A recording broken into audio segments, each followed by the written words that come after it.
Hello and welcome to PCorGTFO, aka Get the Fuck Out, podcast episode 3. Today with us is, of course, third time in a row because someone again missed it, Qarx. Hello again. And once again from episode 2, Kyle or K7. Hello. And from episode 1 we have Lowlander. How's it going? And for the first time from non-episode we have Dan, aka the Painkiller. Good morning. Let's start with news. Battlefield 3 hits 1.25 million pre-orders. Now, looking at that fact and the fact that its release date is before Modern Warfare 3, do you think it will impact the sale numbers on Modern Warfare in a major way? Qarx, go. I think it might. I mean, it's hard to say this early on. Alright, Kyle. Personally, not really, because I know a lot of people who actually play both games. So most who are getting that will probably end up getting the other one over time, because just in case, say it turns out that both games are really good, they'll want to play both, and they'll generally buy both, and eventually they'll end up picking one or the other over time, just depending on where their friends go. So Yeah, I don't think it will have any effect initially. Okay, if they, for example, get bored with Battlefield 3, they will probably pick up Modern Warfare 3. Bingo. So Lowlander, how about you? Yeah, I guess I'm in the same boat as him mainly. Yeah, they'd probably pick both and then just drift one over time, depending on where the majority of the community goes. Okay, Dan.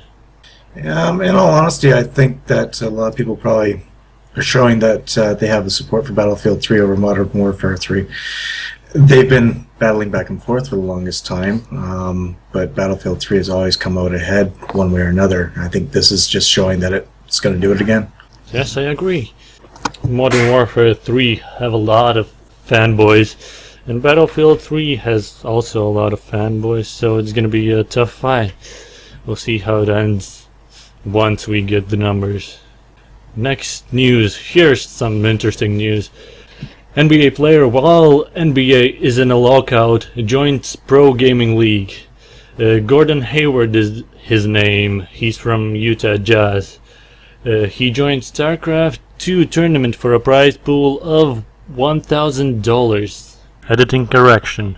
$100,000. So my question here is, will he have a chance at winning it? Do you think he will have, since he's an NBA player? It means he's not quite that addicted, probably. And how many people would be pissed if he actually won all that money? Since, he has a contract with NBA that pays him $2.3 million per season. So, Kyle, what do you think? Personally, I say good on him. If he's good at video games, why not? I don't see any reason why they should prevent him just because he plays sports. Yeah, he doesn't really need the money, being that he gets a massive paycheck from them. But hey, if he can play it and he can do well, good on him. More power to him. Lowlander.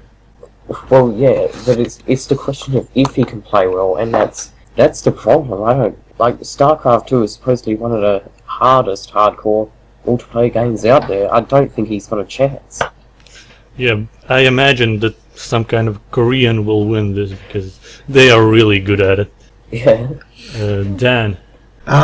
Well, in the off time when they travel a lot, I don't know if anyone knows this or not, but a lot of sports players actually play video games. It helps buy their times.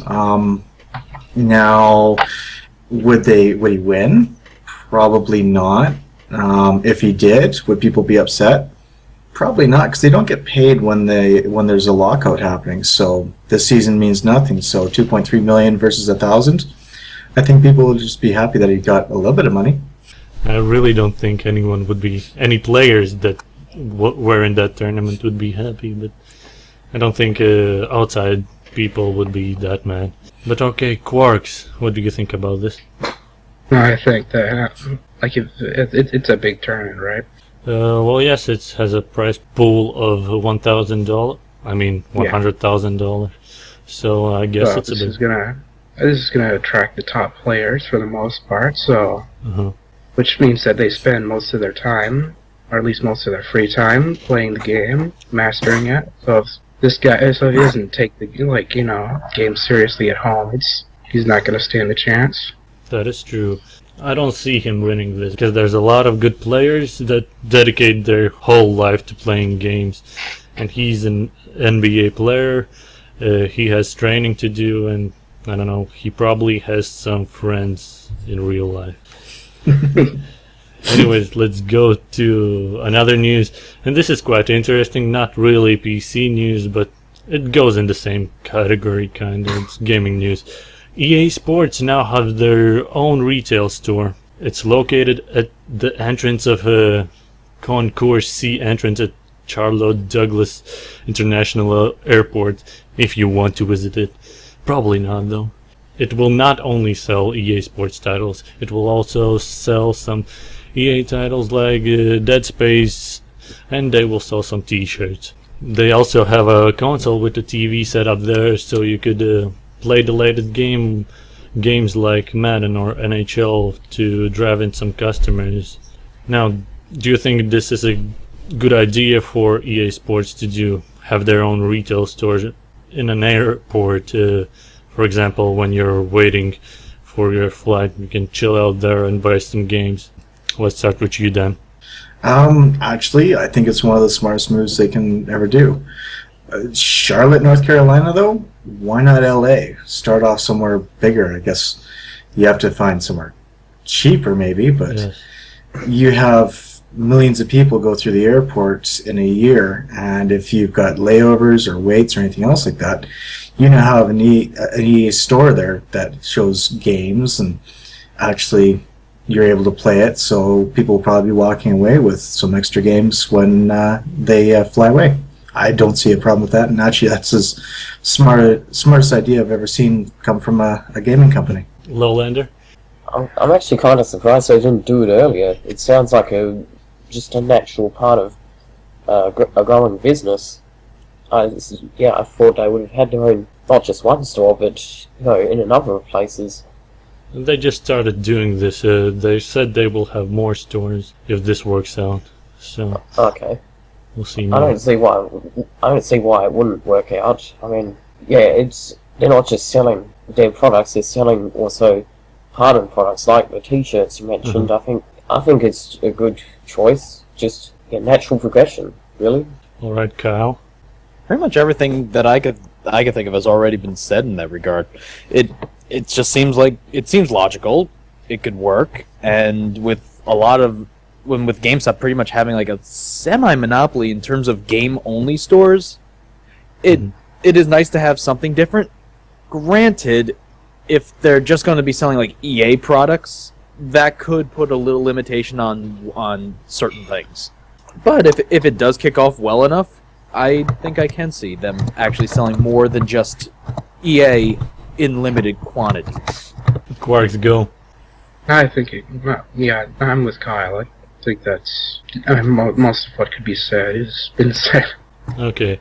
Now I can't tell you for sure that they won't have a PC title there, since they only make FIFA on PC, and Americans don't give a fuck about real football, unless it's women's football and they lose to Japan. So they could tweet retarded things about Pearl Harbor and Hiroshima Nagasaki bombing being somehow involved. There's actually one other PC or EA Sports title that they did put on PC. What's that? It's Tiger Woods. Alright, golf. But there's also reports, and sorry, it's just going to segue here for a bit, that they didn't update it on the PC. They didn't? They do with the hockey. I played it. Really? Yeah.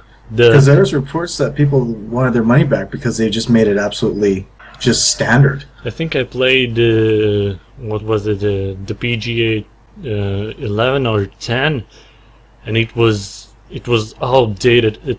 It was old, and the one that they have on their website, that play for free, that was better. It's for free, and it was 10 times better. It feels like, I don't know, like a console version. Yeah, I don't like the way that EA Sports is doing that, in all honesty, but just my thoughts. Okay, here's some interesting news. Again, interesting, of course. A member from LulzSec by the name Sabu attacked a website that distributed child pornography. Now, I know this has nothing to do with gaming, but LulzSec has attacked some gaming websites before, some gaming companies. So, LulzSec is known for hacking random companies for lulz, and they have a pretty bad reputation, at least in my eyes. Where Anonymous had a reason to attack, LulzSec did it just because it's funny to them. With this move, do you think they are trying to do something good with their hacking skills? Because it might come useful in fighting online distribution of child pornography. Dan? Well, if you ask me, anyone that attacks a site that distributes child pornography should be commended. Now, with them doing that, I think that's actually putting something to good use, finally. So that we don't have to keep reporting these bad things that happen to gaming sites or anything else because they just wanted it for giggles. Now, would the cops be involved afterwards, and would they commend them? Who knows? But this, yeah, by all means, if they keep doing that, I'd be happy, and I'd actually commend them myself. Okay, Lowlander. It's difficult to say. I mean, child pornography is a pretty evil thing, but I don't think that, like, LulzSec, they broke up a while ago, actually, after, I remember some time ago they disbanded, and their last prank was dumping a bunch of information, a bunch of login information for, I think it was either the IDOS or Bethesda site. Well, they created a new group, I believe, aside from LulzSec. And I don't know which part of Sabu is, but I believe Sabu did a good thing here. I don't know if he will continue to do good things, but what do you think, Kyle? It's definitely an improvement from the usual things that we've heard about him, but personally, I don't really like them to begin with, because of just as they did it for the lulz, as it were. But it's nice to see them actually focusing it on something that isn't stupid, but it's not really enough to get me to truly improve my opinion on them. Okay, Qarx.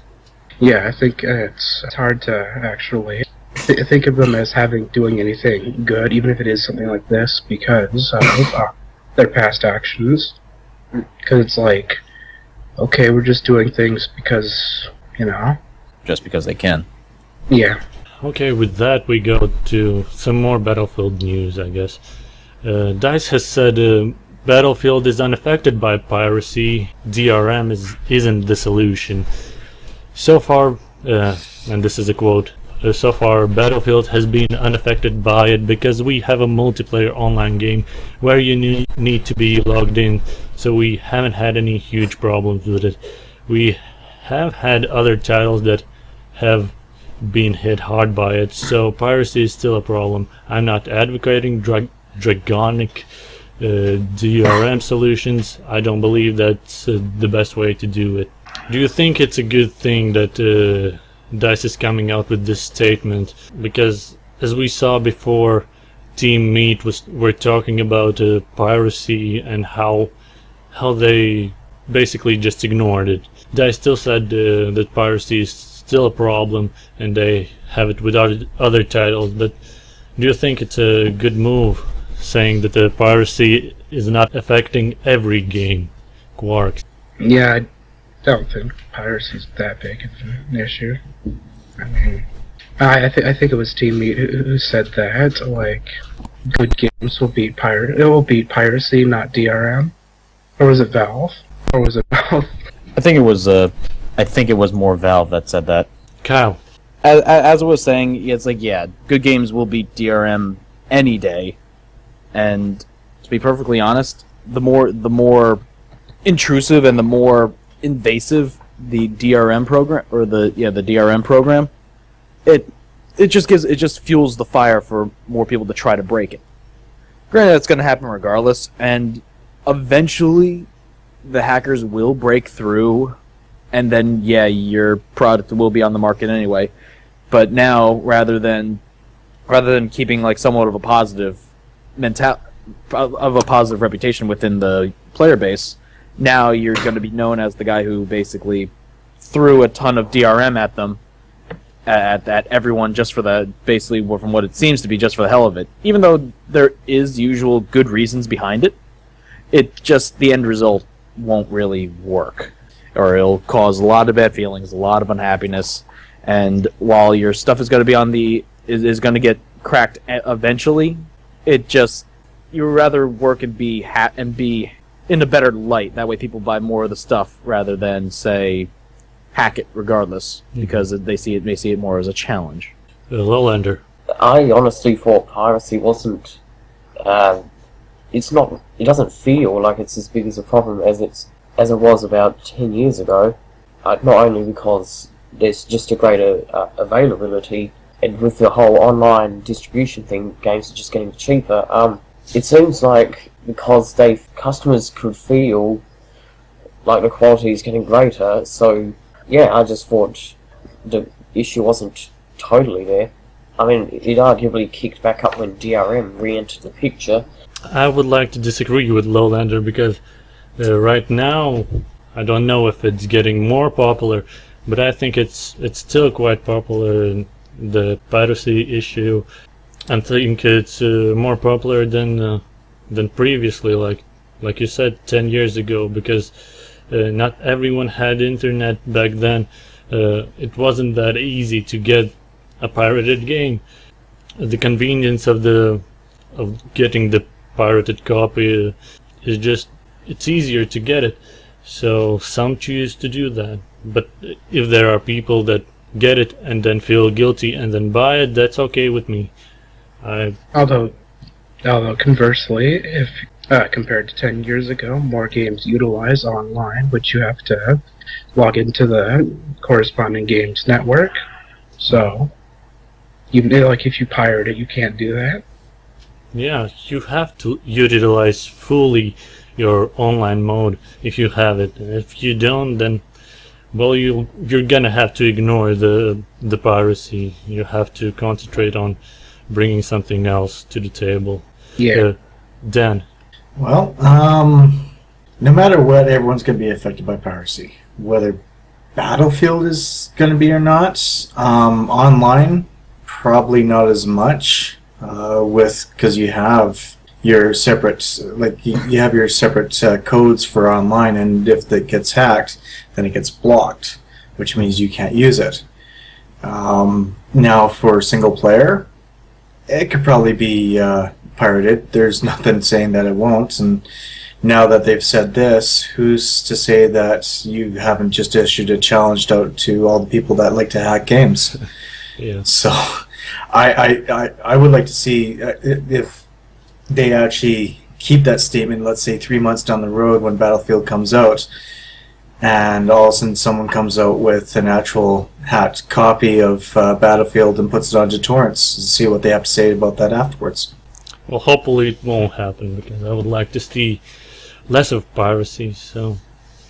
Oh yeah, I mean, I'm not saying that's a good thing. Don't get me wrong on that. It's just it is pretty much asking for someone to hack it. It's almost like Windows saying, "Please come see if you can get into our core system," and then 3 months later, someone actually did, and he's like, "Oh, well, oops."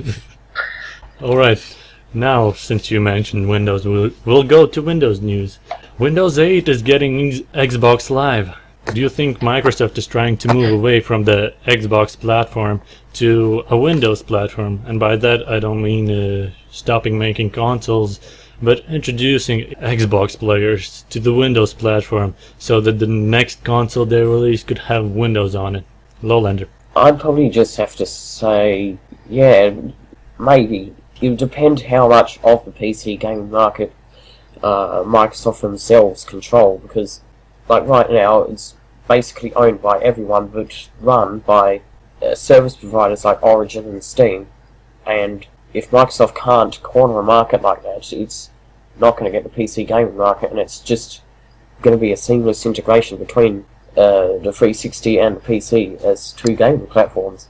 And they were basically doing that with stuff like Halo 2 on PC and Gears of War. They had you could get achievements on your gamer tag by playing PC versions of those. Yeah, that was the Games for Windows Live, I believe. Yeah, so like what I'm saying is, if they don't create their own market for that, that's all it's going to be, just more achievements. Mm-hmm. Kyle? In regards to introducing people to Windows, usually if you have Xbox Live, you have already at least some experience with the Windows operating system. So I think they're just increasing the feasibility of actually integrating Xbox games to your computer. It'll give you access to, say, a lot of the DLC, a lot of like the downloadable games from Xbox, and you'll be able to play them on the computer, being that now Xbox Live has been integrated into the operating system itself. Yeah. You could probably have your own friends list. You could probably have your own. Hell, this might even lead the way to an even greater distribution service for games. So it's definitely. I'm surprised they haven't done it before. Well, they tried with Games for Windows Live, but they failed. Yes, but basically a lot of people felt, why bother with Games for Windows Live when they could just play Xbox Live on their Xbox rather than having to deal with software constantly downloading on the side, say, or like you have a window pop up that say, would you like to link your Windows Live account to the Xbox Live? But now that they have an operating system that already goes into it, I think it could work a lot better. I think it's definitely a step in the right direction. I agree. Dan? I got 2 words for this. Cross-platforming. I mean, PS3 is doing it with Windows, or with Steam. So if Xbox Live and Windows, since they're both run by Microsoft, can do it, then now you have these people who don't have an Xbox 360, myself, that basically can turn around and say, well, if I want to play games on my PC, it opens up a whole new world. I mean, you think about it, PC games have started to die down a little bit, and Windows just finally caught on. Now they're actually saying, well, why don't we just do something here where we have our 360 games on the Windows and have those people who actually have the good computers to play the games that are on the Xbox and actually beef them up a little bit better, so the graphics is better and everything else, and now we have a whole new world of playing. Yeah, I wouldn't say that. I wouldn't say that PC gaming is dying down. It's just consoles have basically caught up to the already existing PC market. That's the way I would think of it. Yes and no. I mean, how many times does your PC get upgraded? Like, how many times do they come up with bigger, better graphics cards compared to the consoles? I mean, you can do so much in terms of actual products, very often. But in terms of actually being able to feasibly upgrade it due to cost, every couple of years, just like when there's a new console coming out. Agreed. But at the same point in time, if you come out with these games that people have been playing on Xbox Live on your Windows, how often would you actually upgrade your PC if they actually said it's bigger, better, faster, and also uses the latest technology? Personally, not very much, but I'm sure that there are people out there who would, or who have the funds available. Exactly. So you're actually getting into a better market where people will actually go that way. Not many more, but it's a step in the right direction to get everything going back to the PC side. It is a way, yes. Do you believe we will see someday? We have cross-platform playing with Sony and PC, and now we'll have PC and Xbox. Do you think we'll ever see Xbox and Sony together? No. Ooh, I'm gonna say no on that one because not at the current time. No. Nintendo, anyone? Well, I remember Nintendo and standalone.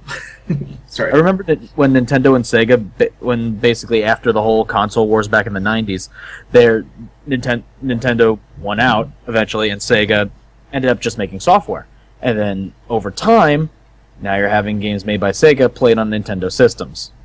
So it depends if one of them collapses.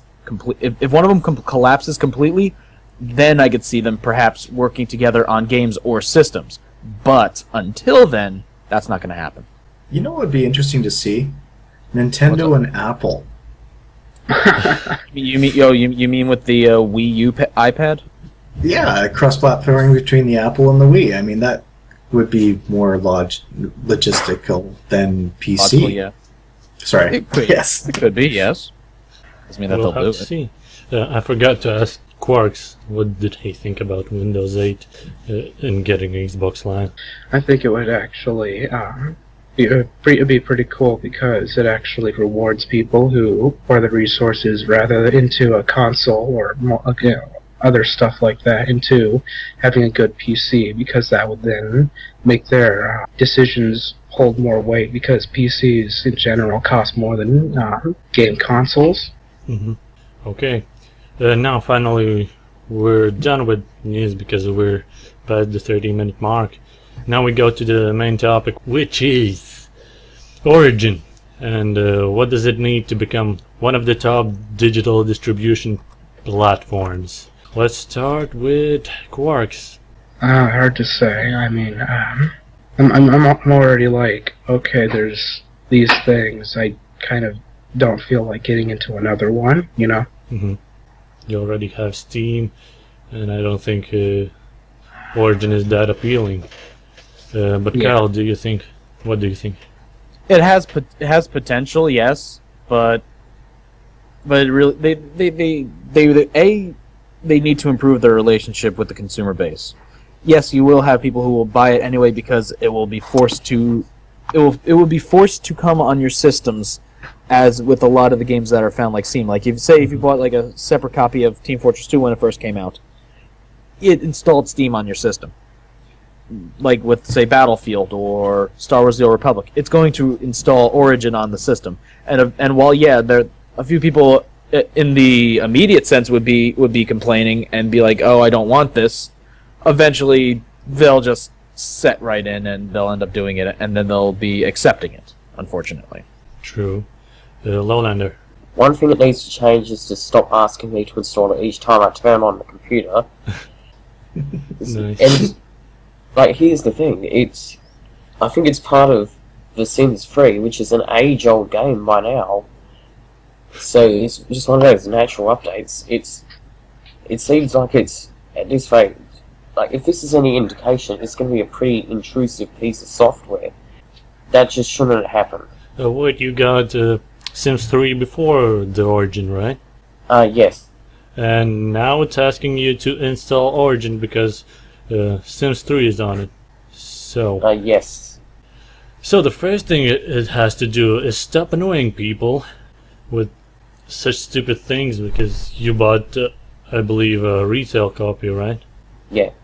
Yeah, so it doesn't need Origin. Dan, what do you think? Well, I'm skeptical of it, but there's the popular games that are on it. Now, it's bidding the question, where does it end? Because you're going to have all these other guys that want to have their own platforms as well, because Origin now is going away from Steam and they're separating each other out, and I don't know, I do have Origin on my computer. I've actually disabled it because I was tired of it keep popping up with some of the stuff that it's asking me, and I don't know, the fine print as well in the user agreements is very sketchy as well, so I'm kind of iffy about Origin overall. Has it? Yes. Well, that's a good thing. Now, what does it need to become one of the top digital distribution platforms? I think it needs a little bit more of a fan base, for one, and for two, it needs to get up where Steam is right now. I mean, we all accept Steam, we all are aware of it, and Steam is there in the background with a lot of great games. Basically, Origin's going to need to branch out and not just keep it to their own titles. They're going to have to talk to other people in order to get some of the stuff on, and then people actually may like it a little bit better. But it has to prove itself first in order for it to become better. Yes, for me, Origin needs to start, and not only Origin, but EA has to start kissing ass of their customers. They have to make them like them, because I don't think that many people like EA in general. But another thing they need is other titles, not just their titles. They need third-party titles so they can compete with Steam, and that is what they are doing. Origin install numbers are at about 4 million, and they are saying that third-party content is coming very soon. So that's a plus, but if they want to compete with Steam, in my eyes, they'll need to have major sales like Steam has, because they are awesome at it. And I don't think Origin will ever have that. Yeah. Even if they will, I don't think I will go to it, because there's another website, digital distribution website, called what's it called, Gamersgate, and I'm kind of user of it, but there are many sales on it, and I have bought only one game, and that is Batman Arkham Asylum, because it was cheaper than on Steam. So I believe Origin will have to have cheaper games than Steam has, but I don't think they will. We can finally go on to Q&A, and this week we got a question from my friend Circle Guy.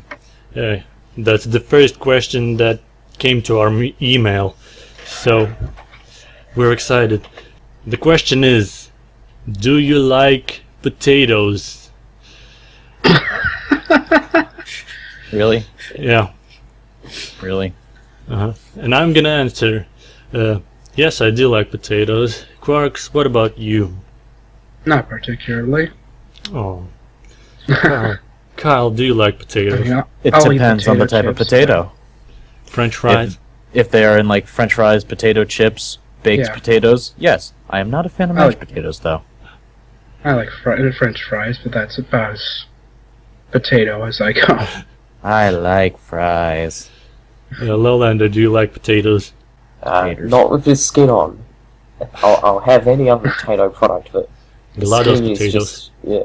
Dan, do you like potatoes? Potatoes rock. What can I say? Hey, they even make vodka. Potatoes make vodka too. So if you guys like vodka, you like potatoes. I don't like vodka, so I don't. But I like potatoes. So. Beets. And they make great batteries. Oh yes, there's that too. Okay, we have a generic question number 1. What is your most hated game? Qarx. Oh man. I have a couple that are on the list, mostly because I mean they're not really bad games. I mean, That's but frustrating, right?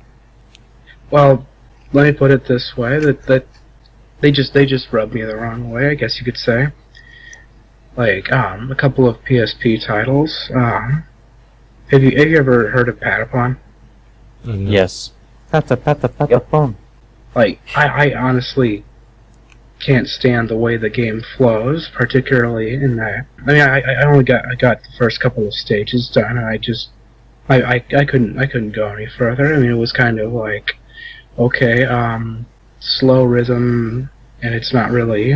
And in some ways, it was also kind of unforgiving. Like if you messed up, you pretty much lost your whole team.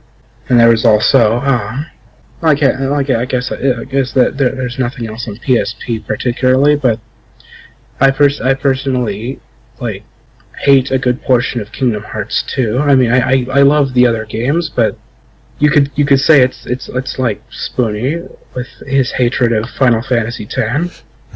Okay. I mean, if I described the way that the things I hate from it, I would sound like Spoony, you know. Mm-hmm. Cal, what games do you hate? Oh, goodness. Well, I am not it really isn't any particular game itself. It's more of particular styles. Like, or things that companies do in regards to the games itself. Like, I really don't like games that just show no effort whatsoever. Like, say a new Madden game gets released and it's almost a carbon copy of the previous year's game. I really dislike those.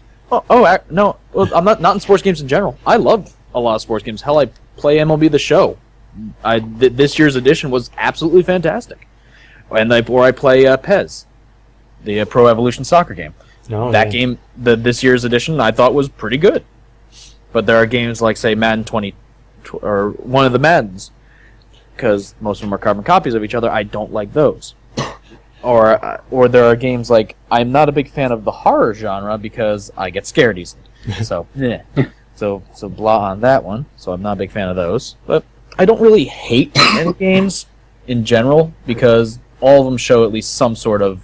Usually, as long as they show some sort of effort, I enjoy it. Okay, Lowlander, what do you hate? That would be, for the PlayStation 1, Clock Tower 2. Point and click survival horror sort of game.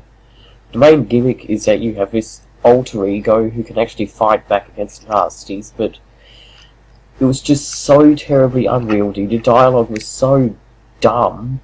It was like being forced to play through that was probably one of the worst gaming experiences I've ever had. Did you say Resident Evil 1? So? No, did you say Resident Evil 1? That sounds like Resident Evil 1. Only it's not point and click. Oh, no. No. Clock Tower 2 is point and click, so you've got to actually, like, you use a mouse cursor to move around the screen. It's more unwieldy than anything Resident Evil ever did. At the end of it, I used a disc as a coaster. I sat my Coca-Cola on top of it at the end of it. Nice. Never plan to play it again. Dan. Well, people are going to call me crazy for this, but You're crazy. World of Warcraft. Oh, nice. Why? I tried it, I played it, and I got so bored with it that I actually hated it. I got to level 36, I've done so many quests and everything, and I pretty much threw the game out the window because it was one of those ones where if you don't have a lot of time to play, it's not that great. And the people that play on there were pretty dedicated, and I didn't feel like I was part of the crew, so to speak. So yeah, no, that one right there is my most hated game. I will never ever go back into that game, and if anyone invites me, I'll probably just destroy the invite right there on the spot. Okay, my most hated game is, you might have heard of it, Saints Row 2. Really? Yes, because it was advertised for me quite a lot when GTA 4, about that time. So I was looking at Saints Row 1, I thought it was pretty cool. Then I saw Saints Row 2, I was excited for it, I wanted to play it. Then I got it, and boy, it sucked. First of all, on the lowest settings, it didn't run that well on my computer. But the biggest problem I had with it was the car handling. I couldn't handle the fucking car. I would turn a bit to the right, and it would turn like 90 degrees to the right. I couldn't control it, and then the camera didn't help me.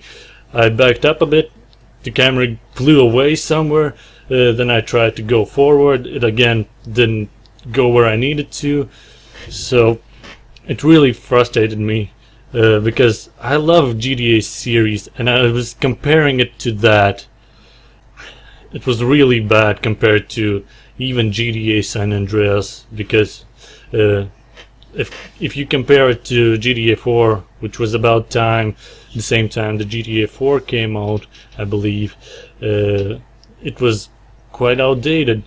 It had different mechanics, and it played a bit like GTA San Andreas, but the biggest part that had to be good in it for me to like was driving, and it sucked terribly. So I played like a few missions, and I just hated that game, and I deleted it as fast as I could, man. And now Saints Row 3 is coming out, and again, it looks awesome, But if they fuck up driving again, I'm gonna hate it even more.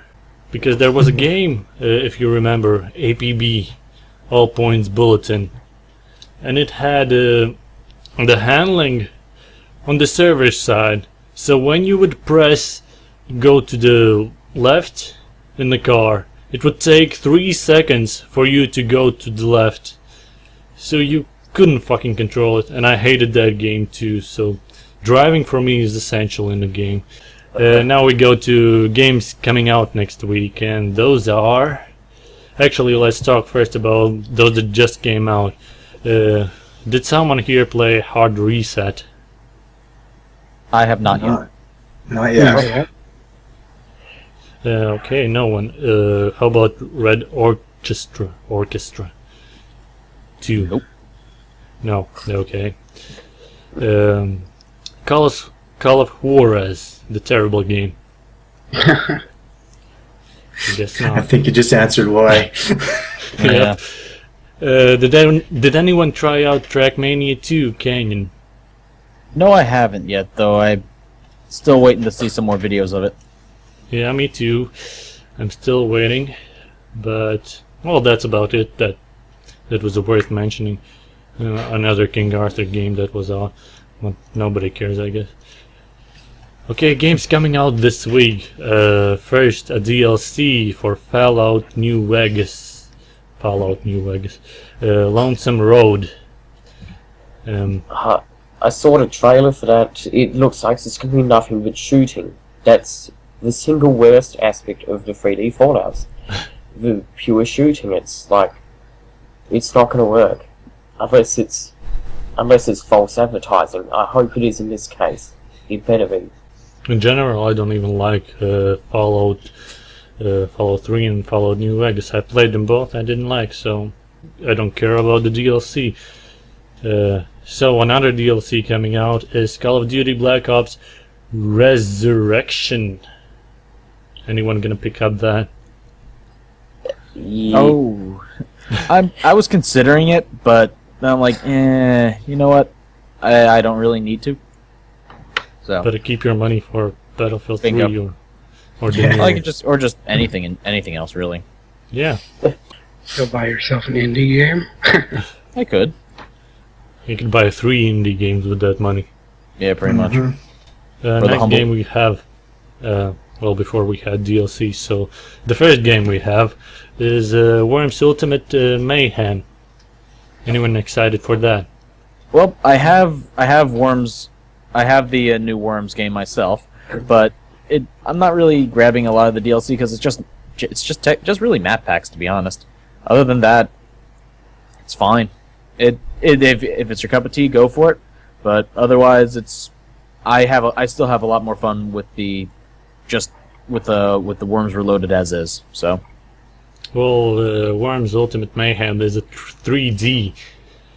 So. Oh, yes. I tried that. Oh, that's right. That's right. I forgot about that part. No, don't do that to Worms again. Yeah, it makes me cry. No, because that's bad. Lowlander, you sorry. tried it out, right? Oh, no, this latest one, no. It's like, I'd say I played a fair bit of the 3D Worms, and yeah, it wasn't a complete success. Just stick to 2D. Well, Worms in 3D isn't Worms anymore. It's something else. At least for me. Now, here's an exciting game. Outdoors Unlimited. Anyone knows of it? Nope. Nope. So it's as it says, the first to combine hunting, fishing, and camping with a role-playing game system. Ooh, yes, because I want to role-play fishing and camping on the computer. Yes. Why not? It's exciting, isn't it? My fishing rod isn't going to get any use then. What am I supposed to use then? Really? That's pretty much the common thought. Wait, what? Oh my. Is gaming getting that bad where we have to simulate outdoor stuff on our PC? Yes. I guess so. Kind of makes me sad on the inside. Yeah, me too. Alright, next game is a Bunch of Heroes. It's a 4-player cooperative top-down shooter for the PC. Sounds interesting, at least for me. But it's top-down, so not that interesting. Haven't heard of it. I'll give it a look, but I don't know if I'm gonna be playing that. Yeah, exactly. No. Another Might and Magic game, Clash of Heroes. Nobody cares. Yeah. Oh no, The someone does. strategy one. Oh what? It's a strategy one. It's almost like a puzzle, actually. GameSpot says it's a role-playing game. It's partially like strategy role-playing, but, like, yeah. Well, they just want to call themselves role-playing, I guess. Now, another cool game I'm sure you all will like. Railworks 3 Train Simulator 2012. I'll Ooh, be trains. with that. We're gonna pick up, right? We're gonna play it online. It's gonna be fun. Oh, yes. Get on the train. Get on the train. Okay, yes. there's another game. Really exciting. Time of Fury, another World War II game. A strategy Another game. one. Like, we Another didn't have one. enough of them. Obviously not, it seems. Seems we need more, just to remind us what World War II is. More? Alright, that's about it for that's what's coming out. So, nothing more is that interesting. Alright, we go to Game Excitement. And Dan has something for us, right? I most certainly do. Now, I don't know if everyone sort of watched the PAX Prime stuff that AJ had on the site there, but there's one that actually got my interest. Now, being I love my space games and I haven't seen anything good come out recently, one group has actually decided to bring something out, and I'm kind of looking forward to this. So the game's called Soul Exodus, and Angry Joe had a quick interview with the guys, and it's going to be like Wing Commander and a few other space games out there that were for the PC. And it seems that they caught a lot of interest. I've actually been sort of looking their site here, and on September 7th they actually posted something. They were really scared of what people would have thought of their game, and from the thousands of people that played it, they really liked it. So this has actually now got me a little bit more excited about this game, because they're actually sounding like they're doing something right with the space age games out there. I don't know if you guys have heard of it or not, but I'm personally am going to be following this very extensively. I have heard of it, but I don't like space shooters, so I can't talk about it. It's an indie title, isn't it? It is. It is. Oh, that's but cool. So I like indie games. They work harder on their games usually than the companies with publishers. Anyone else here is excited for that game? Not really. Oh, I'm gross. the only one. Yeah, probably. I might look into it later. Well, alright. With that, we go to Mod of the Week. And of course, I forgot about it again. But I did find something interesting. And it's again a mod for GTA San Andreas. It's called GTA United. And it combines in itself Liberty City from GTA 3 and Vice City from GTA Vice City. It's been developed from 2006, so they had a lot of time to work on it. Yeah, I've played it. I give it a play, and I played it online. It has a multiplayer dedicated to it. It was pretty good, but it was crashing on my system, so I didn't enjoy it that much. At the time I was playing it, it was also a bit buggy, but I guess I was playing it in like 2009, so it might have been fixed. Has anyone here played GTA 3 or GTA Vice City? I've played both of them, but for the most part, they're pretty fun. My personal favorite is GTA 3, but Vice City has a very strong following. So if they're able to successfully combine them, hey, good on them. Well, I played. No, I can't tell that. I haven't released the episode yet, but I have played GTA 3, almost finished. So I will play next Vice City, but as I said, I played that mode before, and that was kind of exciting.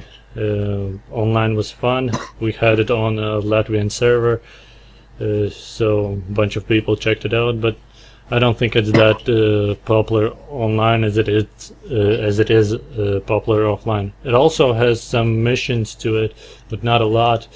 It has been downloaded 250,000 times, so that's pretty nice for them.